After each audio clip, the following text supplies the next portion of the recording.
Sobat Holopis, jumpa lagi bersama saya Brenda Iskarina di ruang tamu holopis.com. Kali ini kita akan berbincang-bincang dengan tamu jauh ya dari Bukit Tinggi, Sumatera Barat. Beliau ini adalah seorang dokter yang pernah menjadi Wakil Ketua Satuan Tugas COVID-19 Rumah Sakit Umum Daerah Ahmad Mokhtar Bukit Tinggi atau RSAM atau RSUD Ahmad Mokhtar Bukit Tinggi. Langsung saja kita sapa bersama-sama Sobat Holopis. Halo Dokter Dedi Herman, apa kabarnya dok? Baik, terima kasih Mbak Brenda mengundang saya untuk bicara pada siang hari ini di Media Holopis. Mudah-mudahan sehat selalu ya Mbak Brenda ya, dan seluruh tim Holopis juga sehatnya, saya harapkan seperti itu. Terima kasih dok. Dok, kita langsung saja ini dok ke pokok pembicaraan kita pada hari ini ya dok. Karena saya sempat membaca ini persoalan yang membuat saya cukup kaget begitu ya mengenai COVID-19. Tapi ini bukan soal penyakitnya, kita sudah lama sekali membahas soal penyakit itu, sudah sering kita ya. Nah kali ini dok, saya ingin bertanya mengenai bagaimana implementasi program penanganan yang diupayakan oleh pemerintah untuk para tenaga kesehatan kita. Apalagi kan kasus COVID-19 ini sudah ada sejak tahun 2020 lalu ya dok ya. Dan Anda ini sempat ramai nih dok diperbincangkan banyak kalangan karena melaporkan dugaan adanya korupsi pemberian kompensasi pemerintah kepada tenaga kesehatan untuk mengurus COVID-19 khususnya di RSAM. Dan dalam laporan itu sebenarnya bagaimana kondisi yang dialami para tenaga medis di tempat Anda bertugas, dok? Setidaknya sejak kasus ini Anda angkat hingga sampai dengan saat ini. Baik, terima kasih Mbak Brenda ya. Jadi pertama begini, saya sebagai ketua COVID ya, wakil ketua COVID, dan saya adalah dokter yang sebetulnya dari awal 2020 itu bekerja di RSAM, dan yang masuk itu saya, waktu itu awal itu saya sendiri yang masuk. Dan waktu itu tidak ada dokter lain yang berani masuk, karena tahu ya Mbak Brenda, kalau misalnya ada komorbid, ada segala macam, itu nanti takut bisa terjadi apa-apa. Nah, jadi kemudian, halo Mbak Brenda? Iya, dengar dok. Silakan lanjut. Ya. Jadi dari awal itu saya kan sebagai wakil ketua, saya yang masuk selalu di ruang COVID. Saya melihat bagaimana perjuangan seluruh nakes, baik itu perawat, kemudian bagaimana juga yang cleaning service, bagaimana juga satpam, bagaimana juga orang gizi, orang farmasi, yang kemudian juga kotorannya tentu ada juga yang membersihkan ya Mbak. Jadi rumah sakit kan seperti itu. Ada bagian pencucian segala macam, itu bekerja sangat luar biasa. Dan waktu itu awal 2020 itu belum ada pemerintah menyatakan bahwa ada untuk kompensasi masalah COVID itu untuk nakes. Namun di pertengahan 2020 pemerintah memberikan kompensasi ya kepada nakes. Kompensasi itu dalam bentuk sebetulnya dari pasien yang dirawat tersebut, yaitu bahwa untuk satu pasien itu dirawat satu hari itu satu pasien 7,5 juta. Di dalamnya itu ada komponen yang dibuatkan berdasarkan KMK nomor 446, dan ada dua lagi KMK, bahwa ada 12 komponen yang bisa mendapatkan uang kompensasi dari perawatan COVID tadi, dan termasuk juga nanti biaya untuk pasien yang dirawat. 12 komponen tadi adalah dokter spesialis yang merawat, dokternya, kemudian dokter radiologi, serta komponen-komponen yang bekerja untuk memberikan pelayanan terhadap pasien COVID. Dan itu tercakup dalam 7,5 juta itu per pasien. Itu di situ ada buat dokternya dan segala macam. Sehingga uang itulah yang diberikan oleh pemerintah dengan tujuan kenapa? Tahun 2020 itu kan mahal semua ya Mbak Brenda ya. Ya, kondisi ekonomi susah, kemudian orang tidak mau bekerja, sehingga kompensasi itu dibuatlah oleh pemerintah supaya pasien COVID bisa tertangani dengan baik. Kemudian juga kita tahu waktu itu dokter tidak bisa praktek ya Mbak Brenda ya, dokter tidak bisa praktek, kemudian kita tidak punya penghasilan apa-apa. Begitulah pemerintah membuat rencana pemberian kompensasi itu melalui perawatan pasien COVID. Namun setelah 3 tahun sebetulnya ada uang COVID itu keluar dari jasa medis, tapi ternyata tidak sesuai dengan seharusnya ya Mbak ya. Jadi kalau saya melihat waktu itu adalah misalnya ada perawat yang didapatkan cuma untuk 3 tahun itu 60 juta gitu. Kalau kita hitung kan per bulannya mungkin sekitar 2 juta lah seperti itu. Kemudian juga ada yang berdasarkan SK itu misalnya per visit, per dokter spesialis per visit itu 200.000 per visit satu orang pasien ya, dari 7,5 juta tadi. Namun ternyata setelah diperiksa ternyata tidak sesuai dengan SK yang dibuat oleh rumah sakit seperti itu Mbak Brenda. Nah, dan kami juga menemukan bahwa ternyata pemberian uang COVID tadi, jasa medis tadi atau kompensasi COVID tadi itu perginya kepada sebagian, ada aja orang yang tidak bekerja seperti itu Mbak Brenda. Ada yang misalnya di struktural dari rumah sakit, kemudian orang yang tidak pakai hazmat kemudian mendapatkan uang lebih besar daripada yang bekerja, seperti itu Mbak Brenda. Itulah kejadian di situ. Saya sebagai ketua COVID waktu itu, karena saya tahu bagaimana perjuangan dari nakes segala macam dan orang-orang yang bekerja dalam urusan COVID ini, tentu saya bertanggung jawab secara moral, bertanggung jawab sebagai wakil ketua untuk memperjuangkan hak mereka, seperti itu Mbak Brenda.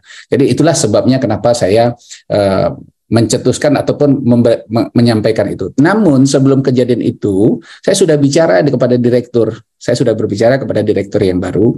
Saya sudah berbicara juga kepada bagian pelayanan. Ini bagaimana uang COVID ini, pembagian jasa medis COVID ini. Itu sudah saya sampaikan. Oh, ternyata yang saya lihat waktu itu malah disampaikan bahwa ini uang COVID ini pembaginya di Rumah Sakit Ahmad Mukhtar banyak pembaginya. Saya bingung, kok banyak pembaginya? Yang bekerja kan cuma ada di dalam komponen yang ditentukan oleh KMK dari keputusan Menteri Kesehatan. Oh enggak, di RSAM kita berbeda. Kita ada pembagian khusus lagi. Kok bisa diganti ya, kata saya. Aturan dari Menteri diatur dengan aturan direktur. Apakah direktur lebih tinggi daripada Menteri, kata saya. Seperti itu. Dan tidak layaklah orang yang tidak bekerja mendapatkan uang itu. Saya sampaikan seperti itu. Sehingga kemudian sempat juga ya, karena hal itu ya ada intimidasi ya kepada saya waktu itu. Waktu itu saya tidak ada di upacara pagi, ada intimidasi yang disampaikan, didengarkan oleh seluruh anggota rumah sakit. Ya, barang siapa yang memburukkan atau menjelekkan nama RSAM keluar, akan saya amputasi, ke direktur. Saya bingung, kok orang-orang hanya bertanya tentang haknya, tentang hak medis nakes, hanya memperjuangkan hak medis nakes, kok kenapa harus diamputasi? Kenapa? Apakah salah orang meminta haknya? Yang diminta kan hak dari yang diberikan oleh pemerintah melalui keputusan presiden. Tetapi kenapa harus diamputasi, harus ditekan? Padahal yang diminta itu adalah hak karena dia bekerja mempertaruhkan nyawanya. Nah, seperti itu Mbak Brenda. Dok, apakah sebelumnya ini memang ada perjanjian tertulis dengan pihak rumah sakit atau hanya berdasarkan acuan pemerintah saja untuk penghasilan yang seharusnya diterima oleh tenaga medis COVID?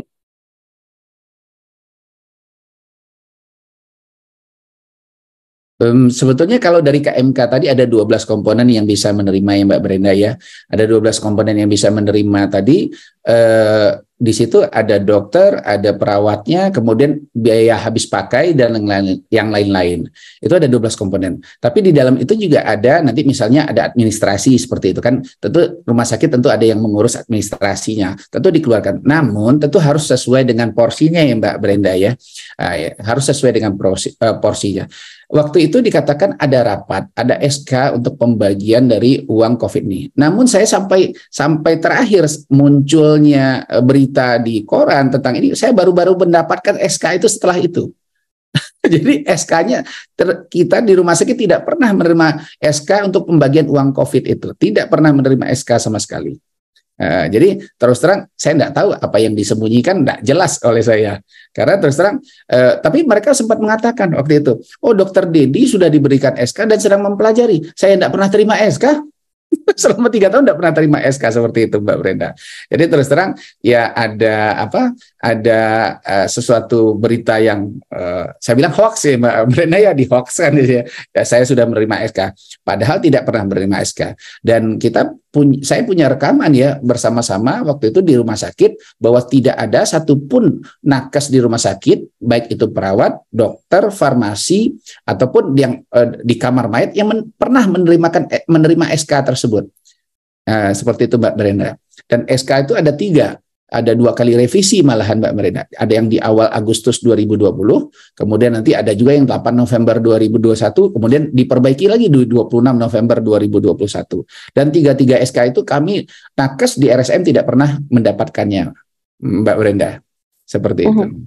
Jadi penjelasan Dokter Dedi tadi mengenai SK tadi telat diberikan begitu ya, bisa dibilang. Ini kan tidak transparan berarti dalam pelaporan keuangan ya Dokter Dedi. Dari bukti yang Anda miliki seperti tadi ada rekaman ya dijelaskan oleh Dokter Dedi. Berapa perbedaan antara uang yang seharusnya diterima oleh para nakes dengan kenyataannya? Begini Mbak, saya melihat bahwa perbedaan itu sangat mencolok sekali gitu. Saya melihat misalnya kalau misalnya di Jakarta ataupun di daerah lain yang mungkin pasiennya sama dengan RSAM, saya melihatnya seperti itu. Bahwa misalnya kalau nakes itu bisa membayar hutangnya, misalnya hutang rumahnya belum lunas itu bisa lunas. Seperti itu Mbak Brenda. Karena pemerintah betul-betul waktu itu memberikan uang yang cukup untuk kehidupan nakes kita. Kemudian saya juga lihat bahwa misalnya kalau teman-teman yang lain itu ada yang mendapatkan uang itu misalnya mereka tuh mendapatkan uang untuk nakes itu bisa mereka dapat itu 10 sampai 15 juta per bulan. Sedangkan kalau di RSAM kita lihat cuma 2 jutaan sebulan untuk nakes kita, untuk perawat kita. Jadi tentu mereka sudah meninggalkan anaknya, sudah meninggalkan istrinya, ya berbulan-bulan ya Mbak Brenda ya. Kadang-kadang tidak bertemu orang tuanya sakit tidak bisa dilihat, dia harus berpisah dengan keluarga. Saya merasa bahwa kalau seperti ini yang dilakukan kepada nakes saya tidak bisa menerima sebagai ketua mereka. Dan tanggung jawab saya harus saya kerjakan, karena berjuang itu selagi masih hidup kan Mbak Brenda ya. Berjuang itu selagi masih hidup, selagi saya kuat, tentu saya berjuang untuk membela mereka seperti itu. Ini saya membaca ada sebuah statement yang diunggah di situs resmi Provinsi Sumatera Barat ya, Dinas Komunikasi Informatika dan Statistik. Ini pada 18 Juni 2023 mengenai polemik Anda dengan RSAM. Mungkin nanti Anda bisa memberikan tanggapannya ya, Dokter Dedi. Ada poin-poin yang ingin saya sampaikan ini. Nanti mungkin saya bacakan satu-satu, baru dokter jawab satu-satu, atau saya bacakan keseluruhan, baru dokter rangkum bagaimana dok?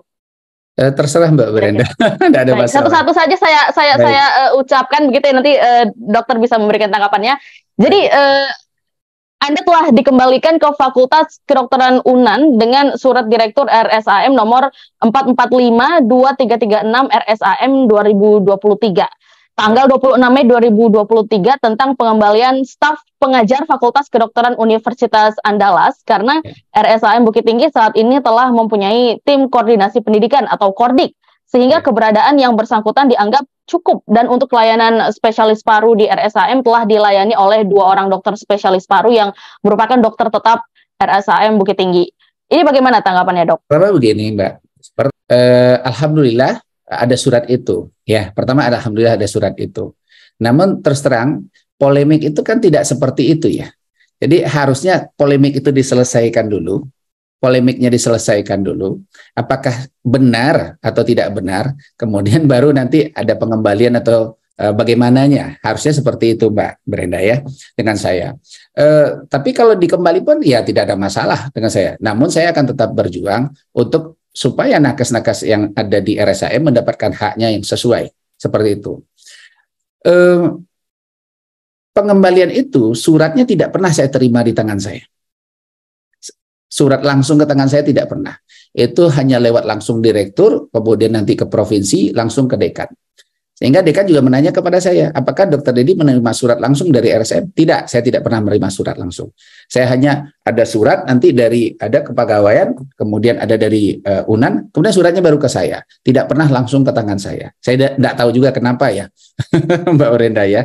Jadi terus terang, jadi semuanya lewat media. Dan prosesnya dari awal itu ya sepertinya memang rumah sakit ya tidak mau saya tidak pernah diajak untuk bicara seperti itu loh Mbak Brenda.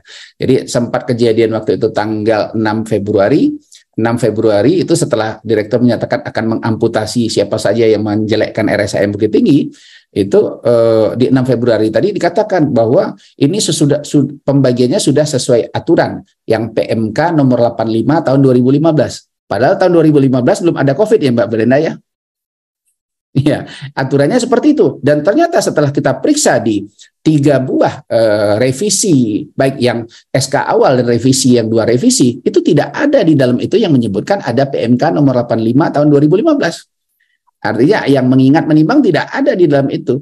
Jadi terus terang saya melihat jadi apa yang mereka katakan bahwa kami sudah sesuai dengan aturan. Saya melihat bahwa dari SK-nya saya sudah tidak sesuai dengan aturannya. Kemudian di tanggal 6 Februari tadi juga ada usaha bagaimana merubah SK tersebut supaya tidak menimbulkan masalah. Saya bingung. Waktu saya katakan, kita kan ini belum selesai. Masalah hak nakes belum selesai. Kenapa langsung mau diputuskan bahwa SK harus dirubah supaya tidak menimbulkan masalah? Ini aneh kata saya.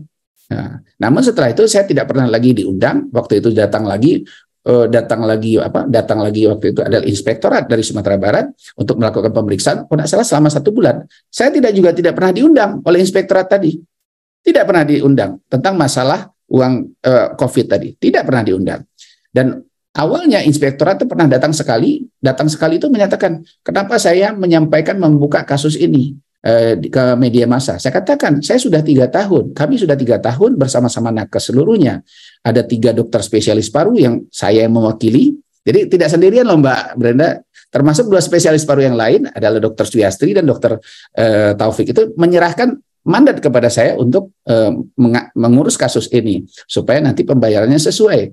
Termasuk juga nakes-nakes di RSAM Bukit Tinggi juga meminta saya untuk bagaimana menyelesaikan kasus ini. Ya, namun ya ternyata nampaknya selesai dengan inspektorat provinsi saja seperti itu, Mbak Brenda. Dan sempat juga waktu itu Kejati memanggil karena ada laporan. Waktu itu Kejati memanggil ada laporan dan dikatakan tidak ada kerugian atau segala macam. Saya tertawa saja. Kita tidak bicara kerugian negara, rumah sakit merugikan negara, tapi kerugian nakes. Karena hak nakes yang tidak diberikan. Jadi ada 2 hal yang berbeda. Seperti itu Mbak Brenda. Sudah 3 tahun tadi ya dokter sampaikan mengaku mengalami ketidakadilan ini. Mengapa baru sekarang dok? Terlebih kondisi saat ini kan sudah memasuki masa endemi begitu ya. Biaya pengobatan COVID juga sudah tidak lagi ditanggung pemerintah. Apa yang dokter harapkan sekarang? Saya berharap bahwa begini, sebetulnya waktu itu kita sudah berkali-kali meminta waktu itu Mbak Brenda. Sudah datang perawat ke atas, ini bagaimana uang COVID-nya, pembagian uang COVID-nya. Kita tanya ke atas juga, waktu itu ada beberapa yang datang. Malah dimarahi. Oh itu kan kamu sudah dapat gaji. Ya, yang ini cuma tambahan-tambahan saja.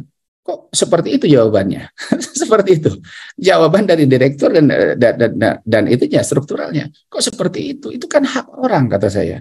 Kemudian ya sebelum saya membuka itu saya bicara dulu dengan direktur. Oh ya saya nanti akan bantu untuk menyelesaikan masalahnya. Namun ada kata-kata yang saya dengar, oh pembaginya banyak di RSAM Bukit Tinggi itu pembaginya banyak. Pembaginya banyak bagaimana? Aturan dari KMK itu cuma 12 komponen yang boleh mendapatkannya.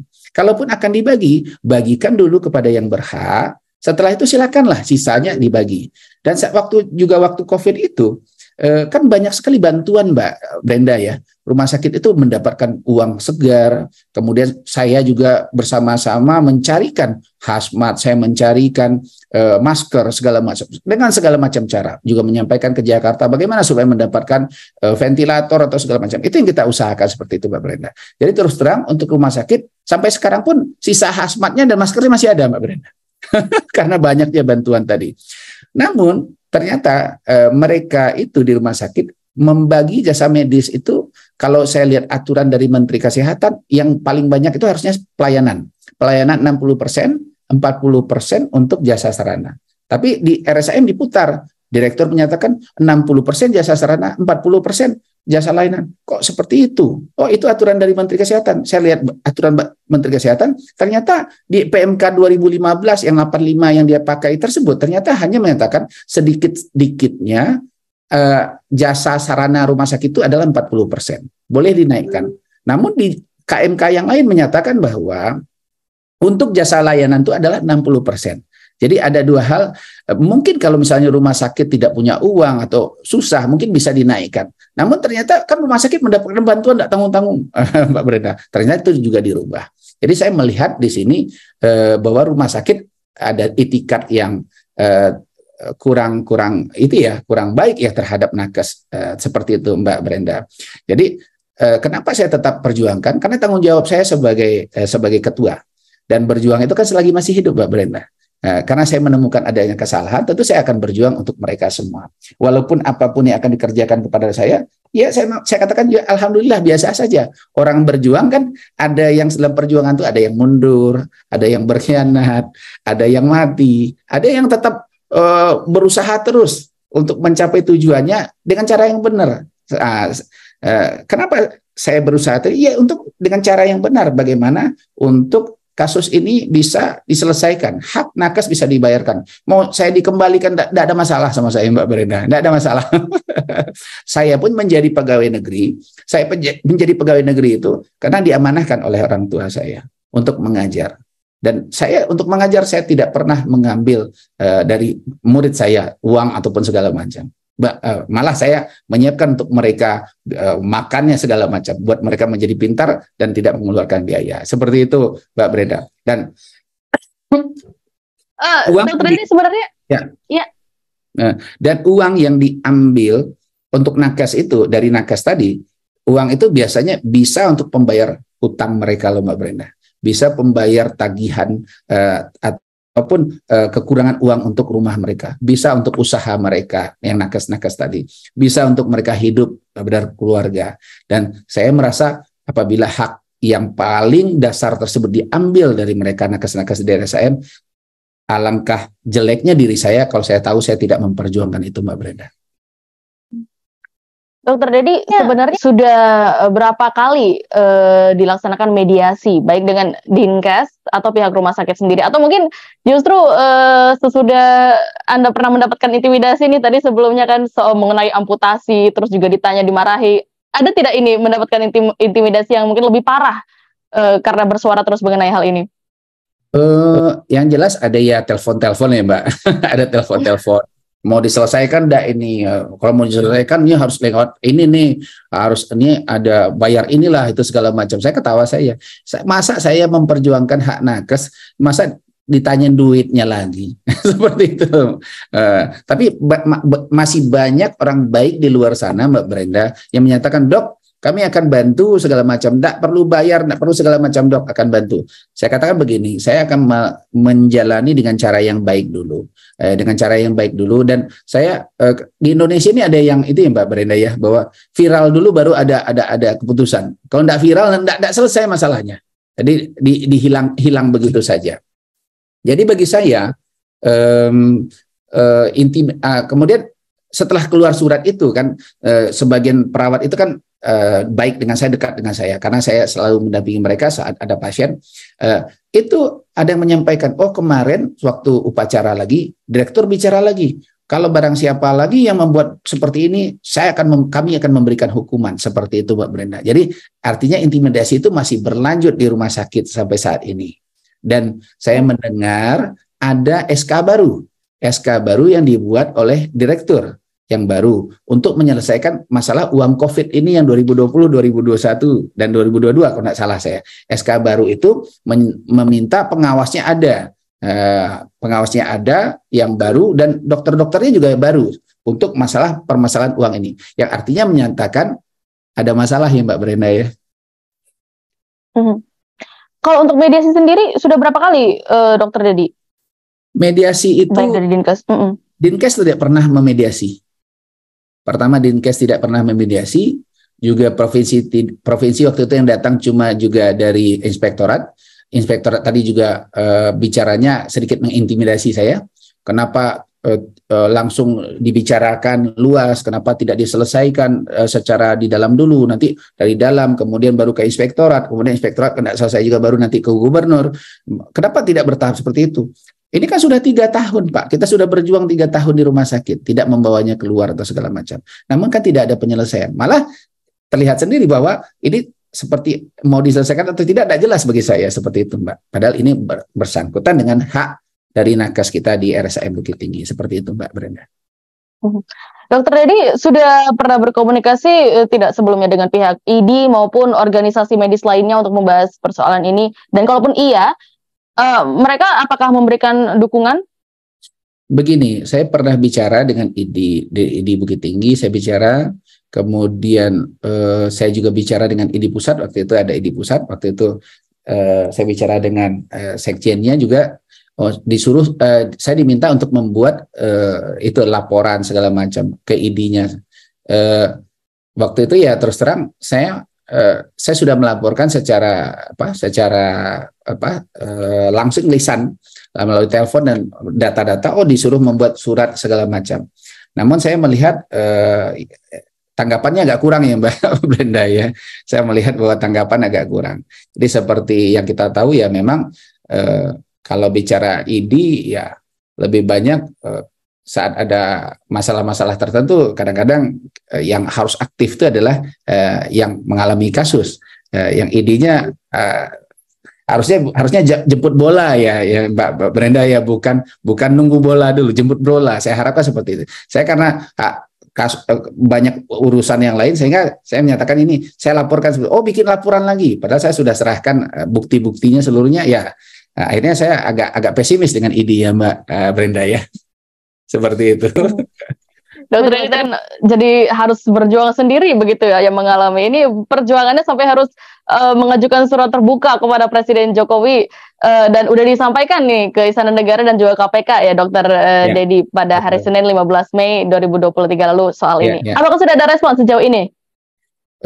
Yang pertama saya masih menunggu ya Mbak Brenda ya, masih menunggu yang dari kan ada 2 ya, dari LPSK juga ada ya untuk perlindungan saksi dan korban, kemudian juga ada yang ke KPK-nya, kemudian juga ada ke Jagungnya, bahwa saya menyampaikan data itu yang ada pada diri saya. Ya, setelah saya sampaikan saya masih menunggu nih Mbak Brenda, masih menunggu. Karena saya dengar kan kalau surat itu masuk kan, surat masuk kan tidak segampang itu ya Mbak Brenda, banyak tumpukannya seperti itu dengarnya gitu. Namun saya alhamdulillah bahwa tanggal 15 Mei saya masukkan, sudah ada tanggal 29 Mei itu langsung dari Menko Polhukam menyurati KPK. Yang juga ada membawa data dari saya. Kemudian yang tanggal 29 Mei-nya juga dari LPSK, dari Mensesnek langsung ke LPSK untuk perlindungan saksi dan korban. Kemudian dari Kejagung itu tanggal 30 Mei itu baru masuk suratnya bahwa menerima data dari saya. Seperti itu loh Mbak Brenda. Jadi baru sampai di situ Mbak Brenda. Baik, Dokter Dedi untuk sekalian penutup kita pada hari ini tadi sudah dijelaskan mengenai perjuangan Dokter Dedi ya untuk hak-hak para nakes yang berasa sudah direnggut saat itu ya. Boleh disampaikan lagi Dok, mungkin sekali lagi sebagai lebih penegas saja Dok, singkat mengenai apa yang Dokter Dedi kejar dan juga harapkan saat ini, dan ingin juga saya disampaikan bagaimana reaksi teman-teman sejawat Dokter Dedi yang haknya ini sedang diperjuangkan sekarang Dok. Terima kasih Mbak Brenda. Jadi terus terang bahwa teman-teman yang di rumah sakit RSAM itu meminta saya untuk berjuang karena mereka itu takut, banyak yang takut karena tahulah Mbak ya, intimidasi, kemudian takut juga nanti mata pencariannya hilang. Kalau di BKD kan tidak bisa praktek, mereka takut rezekinya hilang seperti itu. Teman saya tidak ada masalah, baik saya akan maju membawa amanah dari teman-teman sekalian. Ya, minta doanya. Yang paling penting saya minta doanya. Dan kalau saya tahu tentang masalah ini, saya diamkan. Artinya saya juga ikut beserta pada orang yang bersama-sama melakukan mengambil hak mereka. Seperti itu Mbak Brenda. Kemudian harapan saya ya memang hak mereka dikembalikan sesuai dengan apa yang harusnya mereka terima, seperti itu Mbak Brenda. Yang terus terang ya saya katakan ya bedanya jomplangnya jauh sekali. Saya juga berharap kasus ini juga membuka mata semua orang bahwa sebetulnya bukan hanya di rumah sakit RSAM kejadian ini terjadi. Ini juga terjadi di banyak rumah sakit yang lain. Ya, walaupun sebagai rumah sakit yang lain memberikan sesuai dengan haknya. Ya Mbak Brenda ya, contohnya ada yang menelpon saya misalnya di rumah sakit Unri bicara kepada saya, mohon dong saya dimintakan link untuk bisa memasukkan surat kepada Presiden karena kami di Unri belum diberikan hak kami. Selama 3 tahun itu belum diberikan. Nah itu lebih jelek lagi Mbak Brenda seperti itu. Jadi banyak tempat yang terus terang berharap dengan kasus ini kalau ada bukti siapa yang benar, siapa yang salah, ini akan memberi efek atau memberi bantuan kepada tempat yang lain supaya memberikan sesuai hak dari nakes tersebut, Mbak Brenda. Jadi itu harapan saya. Jadi kalau masalah yang lain, saya sudah serahkan. Pertama, saya sudah serahkan diri saya waktu 2020 bekerja sendiri masalah COVID, dibantu hanya dengan satu dokter Suyastri ya, yang ada di RSAM itu yang katanya dokter tetap, yang murid saya. Seperti itu Mbak Brenda.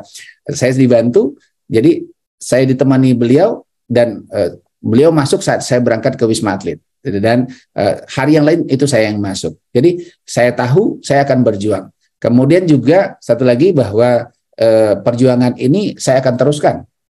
Sehingga nakes mendapatkan haknya. Juga harapan kami adalah bahwa nakes-nakes yang lain yang juga belum mendapatkan haknya dari rumah sakit tempat mereka bekerja juga diberikan haknya seperti itu Mbak Brenda. Dan perjuangan ini selagi masih hidup kan Mbak Brenda ya. Betul. Terima kasih Dokter Dedi telah berbincang-bincang kepada kami pada hari ini. Semoga perjuangannya membuahkan hasil dan bisa memberikan hak-hak para nakes kita yang memang sudah harus mereka dapatkan saat itu ya Dokter Dedi. Iya Mbak Brenda, terima kasih banyak Mbak Brenda. Terima kasih Dokter Dedi. Sobat Holopis, demikian perbincangan ruang tamu holopis.com bersama dokter spesialis paru Dokter Dedi Herman. Semoga apa yang sudah disampaikan oleh beliau ini bisa didengarkan oleh semua stakeholders dan juga pihak-pihak terkait, termasuk Presiden Republik Indonesia Joko Widodo dan juga KPK. Sampai jumpa di lain kesempatan, tentunya di ruang tamu holopis.com bersama untuk Indonesia.